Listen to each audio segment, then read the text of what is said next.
But no one leaves home unless home is, as the poet says, the mouth of a whale, the mouth of a shark, something you can no longer fathom. I'm not one for writing down stories that people have told me, but in my group, in the Interfaith Welcome Coalition, people have a number of writers, some on this call, have written stories that have been published in a book called Traveling Mercies, Encounters with Asylum Seekers.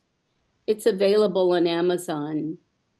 And if you want more stories, stories of encounters, stories in which the people who served, who welcomed those coming, felt that they received more than they gave to those who arrived. And there are just many, many human encounters recounted in this little book of stories.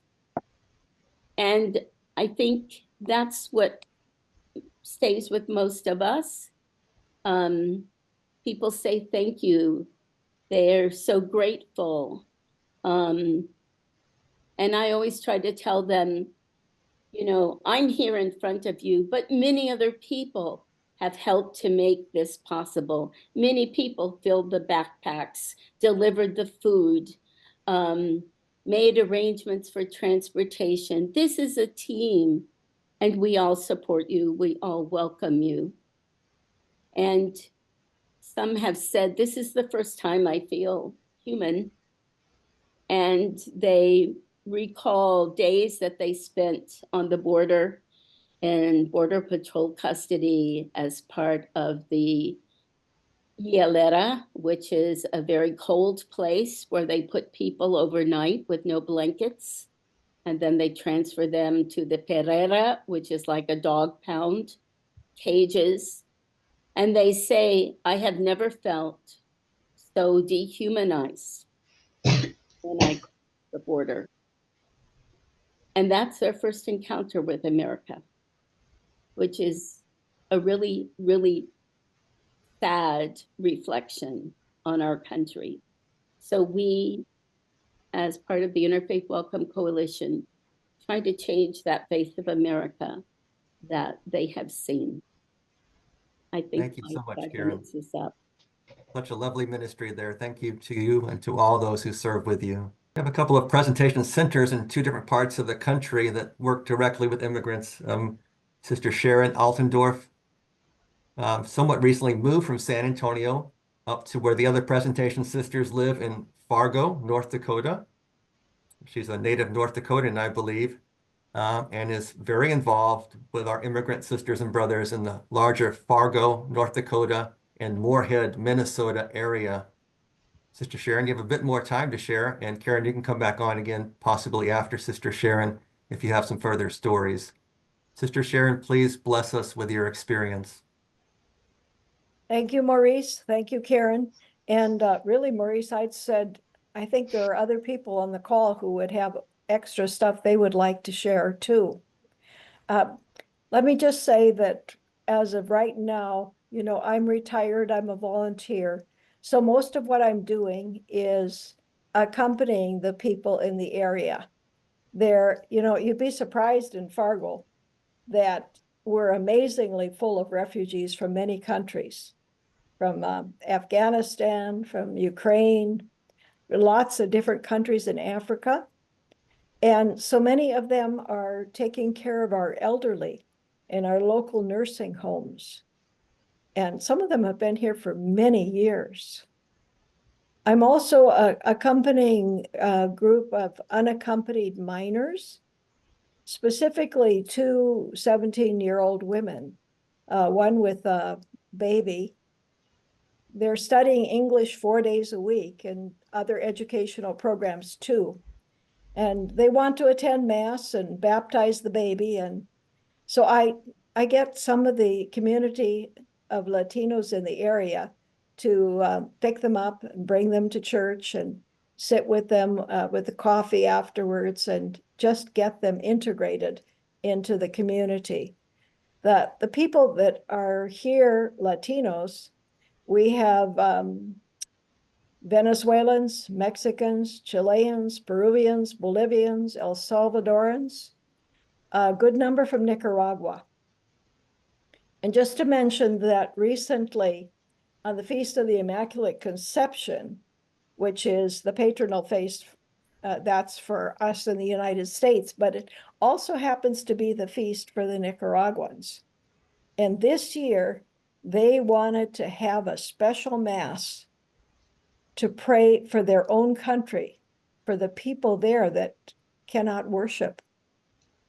They are so oppressed at this point in time that they made a special event of it.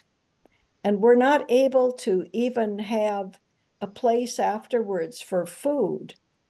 But what they did was they had a package to go for the families as they left the area. They're extremely generous people and very involved in just helping anybody in need, even raising funds for Our Lady of Guadalupe celebration so we could have the mariachis. Think of that. But, you know, many of these people, in talking with them, they've traveled through other countries, sometimes staying for years, advancing, working, coming as they can. And, you know, they're really hard workers. Those who have work permits, that's easy.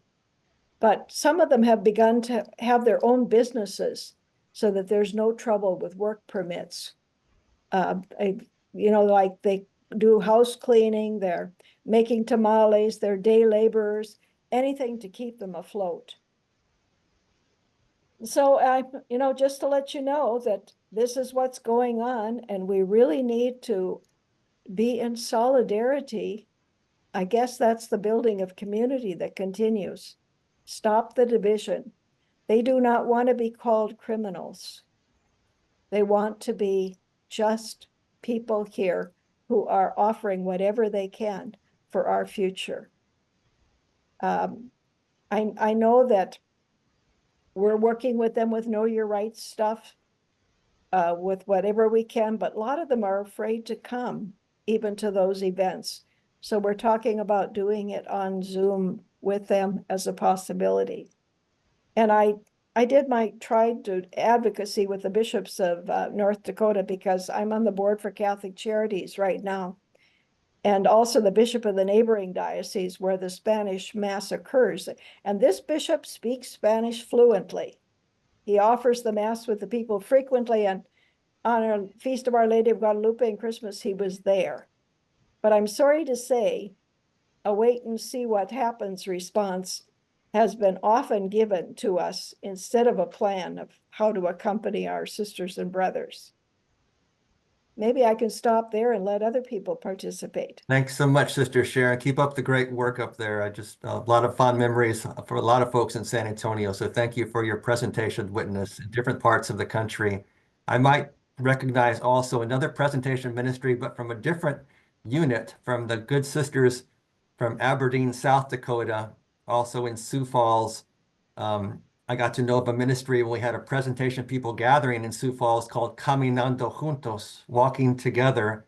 And I invited the director to join, but I didn't invite him to speak. I thought we might have another opportunity at some future video. But Matthew, if you're there, would you like to share any of your stories? I know you haven't been at Caminando too long, but if you would like to share any stories of the human faces that you minister to every day, you and April and all the good folks there at Caminando. Thank you. Good evening, everyone, and sisters and others on the Zoom call. As you said, my name is Matthew Cheddar, and I come from the Mennonite Church. And what has brought me together with the sisters is the commonality of joyful service and of serving others and of seeking ways to help others that are in need. Yeah. And this is my little son, That's great. Samuel. That's great. And so I grew up here in South Dakota and been away for 30 years. And the opening for me to fill the executive director position came up. And so I just felt in my heart that that was another calling to return to South Dakota, one, to work and continue with Caminando the Juntos in the ministry, being a welcoming presence to the Latino migrant. And in the 2.5 years that I've been here, very similarly as the North Dakota folks, much more diverse Latino cultures now, different needs, different arrival stories. Not only that, but again, also as Karen had mentioned, sometimes people come in for one thing, a specific need that is in the moment. But then, particularly in the case of women and children, all of a sudden the floodgates were open and they would tell their whole story of their journey or of their life in the country that they came from. And a lot of them are just horrible to listen to and unfathomable to even think about. And so as we continue to walk with folks who arrive, we hold dignity at a high level, and we hold respect at a high level. Um, and what we do as our main purpose is to welcome. So when they do come and arrive here to Sioux Falls, we don't have to make cold calls to let people know we're here, at least among the Latino community, because it's by word of mouth. Someone will arrive and they run into somebody either at a new job, work, or at the grocery store, at the corner, Hispanic grocery store, and they'll tell them, "Hey, I just arrived. Where can I get some resources?" And most of the time, people say, "Go to Caminando Juntos. They'll help you." And so we usually have anywhere between 1,200 to 1,700 people that we help via walk-ins, appointments, Facebook messages, emails, text messages, things like that per month. And so we just are really busy trying to find ways to help support people who come here, particularly newly arrived persons. And it is definitely a calling, and it's one that we take very seriously. And part of our mission statement says that we are responding to the gospel message to welcome the stranger. And that is what has been there from the beginning when the sisters started Caminando Juntos in 2002, to respond to that gospel mandate and to find ways to walk with Latino folks who bring, as the person said in the film, brings a lot of diversity, brings a lot of great and beautiful things to each of our cities and our societies. So thank you for providing this opportunity to view that together, even though I saw a little bit of it. Fortunately, the email that was sent out with the link ran into my junk email, and I couldn't find it until about halfway through. But anyway, thank you for providing this opportunity to for us to continue to learn more and to share with each other. Thank you. Really appreciate y'all's great work up there in South Dakota and all the different presentation units who reach out to our sisters and brothers in San Francisco, Dubuque, Iowa, New Windsor, New York, all around the world, actually. Yeah, y'all might want to check out the website and consider renting the film. Like she said, $20 for 3 months is not bad. They were very good to work with, the folks who did the film. I think it'd be excellent for like showing in our parishes, for folks who maybe have never been around or immigrant sisters and brothers.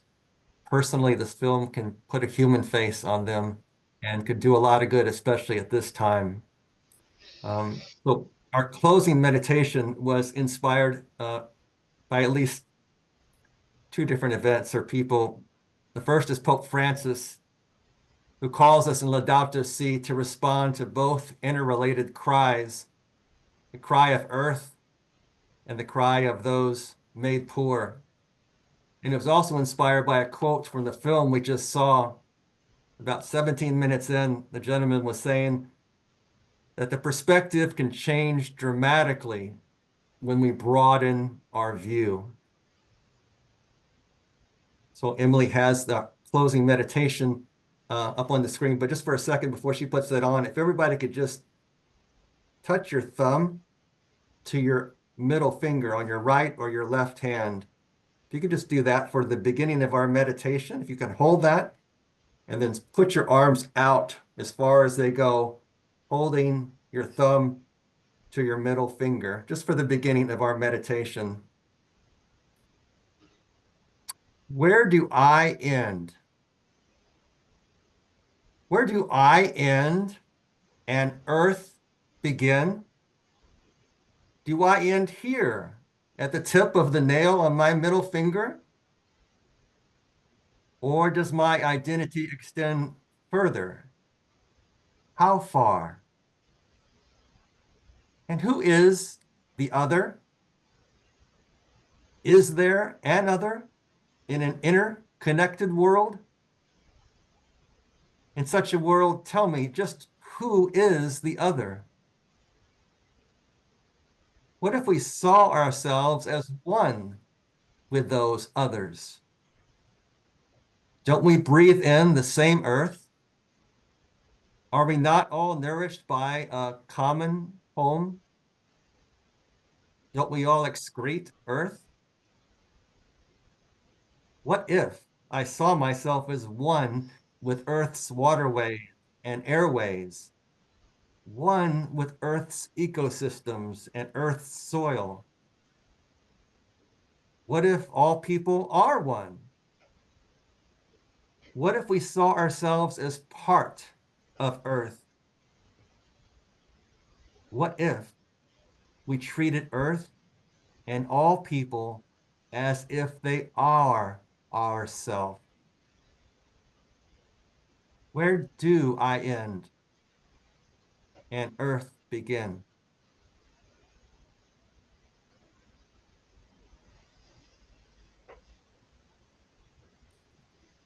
Thank you for the oneness we hopefully experienced tonight with each other, and those faces we saw in the video. Continue to live out of that oneness as Nano Nagel inspired the initial presentation sisters to come to with the people they ministered to early on, some hundreds of years ago in Ireland, all the way to today. We thank you for joining with us.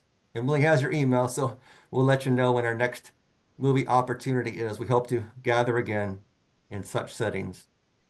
Have a good night.